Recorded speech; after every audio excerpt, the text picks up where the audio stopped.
आप सभी भाई बहनों का आध्यात्मिक ज्ञानात्मक चैनल की ब्रेकिंग आध्यात्मिक न्यूज ज्ञान कक्षा में एक बार फिर स्वागत है। आज की चर्चा का विषय है शब्दों की यात्रा। देखिए, शब्द और यात्रा, ये दोनों स्थितियों को हमने सफेद रंग से दर्शाया है। यानी इन शब्दों की यात्रा का अभिप्राय आपके हमारे जीवन की आध्यात्मिक उन्नति से है, सत्संग की स्थितियों से है। क्योंकि शब्द भले ही आकाश का गुण है और पृथ्वी जल अग्नि वायु आकाश ये माया के एक तामसी स्थितियां हैं। ये स्थूल भूत भी कहलाते हैं। आपका हमारा शरीर भी पृथ्वी जल अग्नि वायु आकाश का ही बना है। और इस शरीर के पीछे का जो कारण है वो पांच भोग्य विषय है: गंध, रस, रूप, स्पर्श और शब्द। उनको सूक्ष्म भूत भी कहा गया है, तन्मात्रा भी शास्त्रों में कहा गया है। यानी इन सभी स्थितियों को आपको हमें ज्ञान पूर्वक समझना है।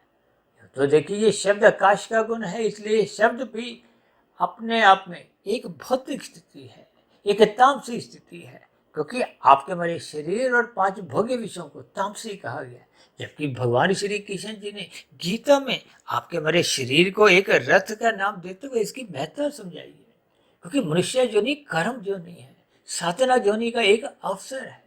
और साधना जोनि का अभिप्राय क्या है कि जब तक हम अपने आत्म स्वरूप की स्थिति को पहचानते नहीं, क्योंकि आत्मा तो देखिए सभी की ही ज्ञान स्वरूप है, चाहे पेड़ पौधे की हो, चाहे कीड़े मकोड़े की, चाहे पक्षी की, चाहे पशु की, चाहे देवी देवताओं की, यानी कि ऊपर की जोनियों की और मनुष्य जोनि। देखिए, ये 84 लाख प्रकार की जोनियों में जितनी भी स्थितियां हैं, ये स्थूल शरीर के स्तर पर अलग अलग स्थिति है।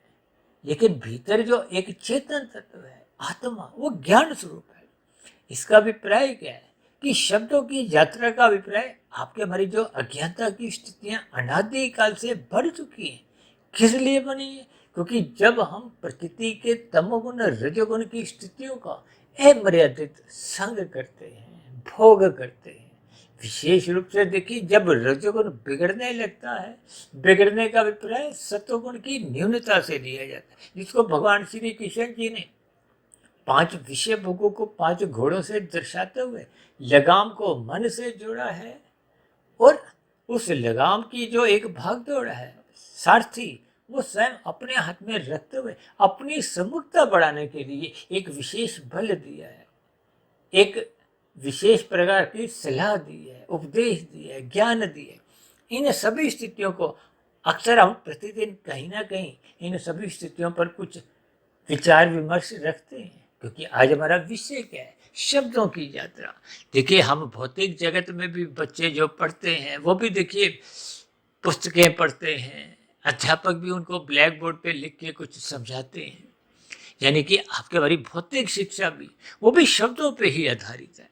इसलिए तो देखिए, पुस्तकों के नीचे प्रथम पन्ने पे या अंतिम पन्ने पे प्रकाशक का नाम लिखा होता है। यानी कि वो प्रकाश डालते हैं, वो जानकारियां उपलब्ध करवाते हैं। देखिए, भौतिक ज्ञान अलग स्थिति है। क्योंकि आज हमारा विषय देखिए शब्दों की यात्रा सफेद रंग से लिखे है। इसका अभिप्राय शास्त्रों के ज्ञान विज्ञान से है, प्रकृति के 3 गुणों की स्थितियों को समझने से है। क्योंकि भगवान श्री कृष्ण जी ने तो गीता में 3 गुणों की स्थितियों को रहस्यमय स्थितियों से समझाया है।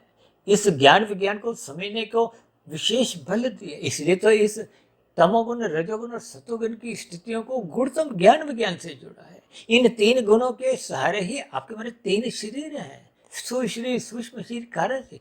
यानी कि प्रकृति के 3 गुण, उन 3 गुणों से ही 23 तत्वों का जो एक विस्तार माया का है, यानी कि 24 तत्वों का ब्रह्मांड कहो। और 24 तत्वों के ही आपके हमारे जो 3 शरीर हैं, स्थूल शरीर, सूक्ष्म शरीर और कारण शरीर, ये सभी माया के हैं, प्रकृति के हैं। इन सभी स्थितियों का ज्ञान विज्ञान आपको में समझना है। देखिए, सत्य चित्त आनंद, आनंद शब्द परमात्मा के लिए आता है। यानी कि सच्चिदानंद शब्द परमात्मा के लिए कहा गया है। परमात्मा एक आनंद स्वरूप सत्ता है और आनंद में देखिए सत्य चित्त भी रहता है। जबकि आत्मा सभी सत्य चित्त है। सत्य का अभिप्राय नित्य स्थिति से है, जिसका कोई कारण नहीं है। अब प्रकृति के 3 गुणों को सत्य कहा गया, चित्त नहीं है, इसीलिए तो वो ज्ञान स्वरूप नहीं कहलाते, जड़ माया है। जड़ का अभिप्राय एक निकृष्ट स्थिति से है। जड़ का अभिप्राय आप प्रकृति के 3 गुणों से लो और इन 3 गुणों को एक यंत्र समझो, एक व्यवस्था समझो। देखिए जैसे आपके हमारे घरों में भी तो कितने ही यंत्र हैं और यंत्रों का तो एक स्वभाव होता है। अब फ्रिज का और गीजर का सबका दोनों का अलग अलग स्वभाव है, टीवी का अलग स्वभाव है, मिक्सी का अलग स्वभाव है।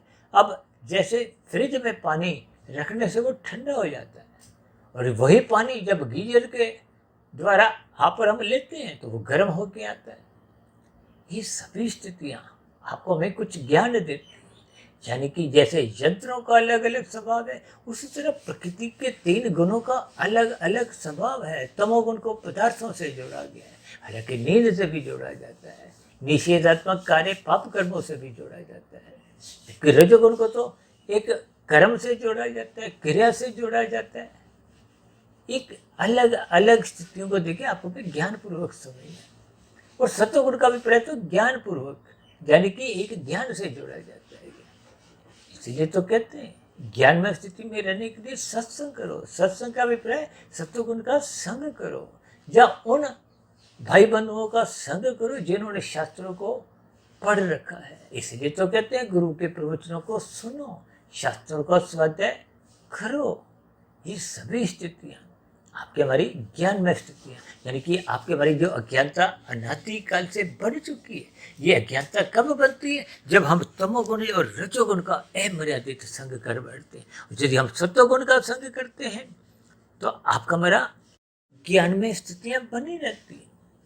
देखिए जब हम गुरु के प्रवचनों को सुनते हैं, अब गुरु हो शास्त्र हो, देखिए शास्त्रों में भी तो शब्दों का ज्ञान है। उसी शब्दों के ज्ञान को ही मैंने शब्दों की यात्रा के नाम से आज संबोधित किया है कि गुरु भी अपने जितने प्रवचनों द्वारा शास्त्रों का ज्ञान करवाते हैं ताकि परमात्मा की सम्मुखता बने।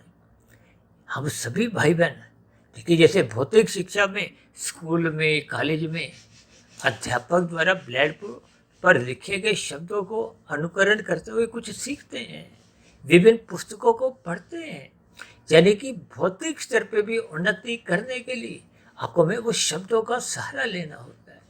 यानी कि वहाँ भी शब्दों की एक यात्रा है जो पुस्तकों में है, अध्यापक के जीपिया द्वारा बोली जाती है, जो हम ट्यूशन लेते हैं, ये सभी स्थितियाँ शब्दों की यात्रा है। लेकिन ये भौतिक शब्दों की यात्रा है, यानी कि एक ज्ञान अध्यापक द्वारा जब विद्यार्थी को दिया जाता है। क्योंकि आज हमने शब्दों की यात्रा देखी, सफेद रंग से लिखा है, तो इसका अभिप्राय ये एक सात्विक स्थिति है, ये श्रद्धापूर्वक सत्संग करने की स्थिति से है।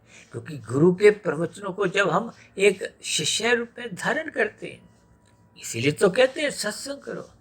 यानी कि ये जो शब्द परमात्मा द्वारा एक नित्य ज्ञान स्वरूप स्थिति में समझाए गए हैं।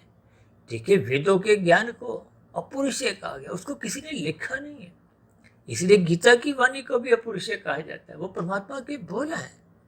इन सभी स्थितियों को देखिए गुरु परंपरा से आपको हमें एक बात सीखनी है। जो हम वीडियो द्वारा भी देखिए विभिन्न स्थितियाँ रखते हैं, आप सुनते हो और विवरण में जो कुछ 10, 15, 20 पंक्ति हम उस वीडियो से संबंधित लिखते हैं उनको आप पढ़ते हो।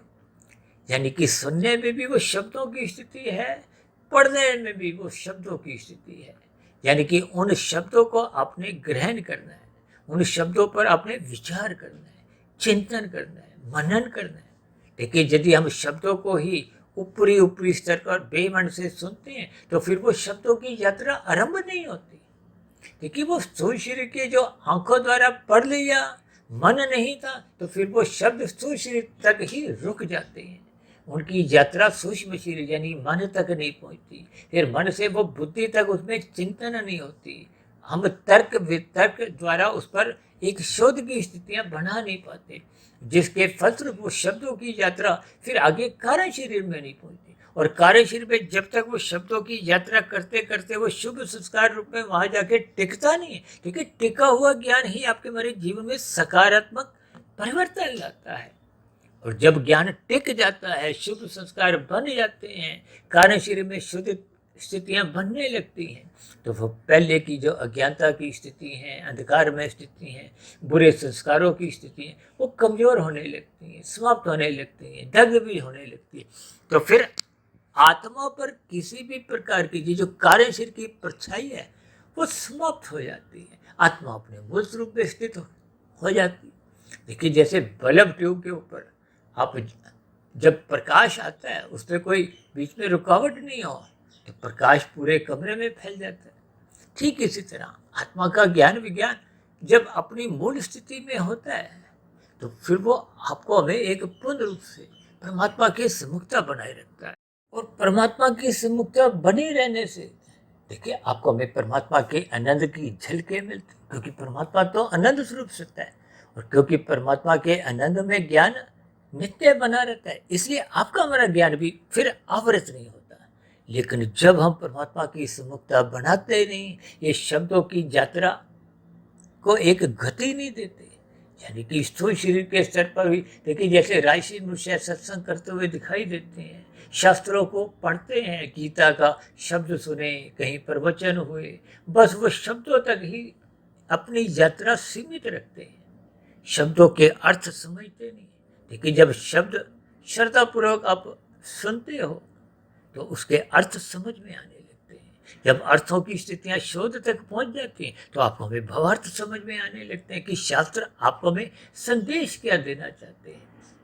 लेकिन इन सभी स्थितियों को आज हमने वीडियो में एक शब्दों की यात्रा से जोड़ा है, यानी कि सुने गए प्रवचनों को, पढ़े गए एक शास्त्रों के स्वाध्याय को हमने मन बुद्धि के स्तर पर ले जाना है। फिर मन बुद्धि के स्तर पर आगे शोध की स्थितियां बनाते बनाते अपने कार्य शरीर में शुभ संस्कार बनाने हैं, ताकि कारण शरीर शुद्ध होता जाए। शुद्ध कारण शरीर का फिर आत्मा पे किसी भी प्रकार का कोई आवरण नहीं होता, आत्मा परमात्मा के सम्मुख बनी रहती है। यही एक शब्दों की यात्रा करते हुए अपने आत्म स्वरूप की स्थिति में पहुंचना है, मायातीत की स्थिति को प्राप्त होना है, ताकि जन्म मरण के बंधन से हम मुक्ति पा जाए। इसलिए हम सभी भाई बहनों को इन शब्दों की यात्रा से प्रेरणा लेते हुए अपने स्थूल शरीर, सूक्ष्म शरीर, कार्य शरीर की संबंधित स्थितियों को समझते हुए आत्मस्थित होना है, परमात्मा को पाना है।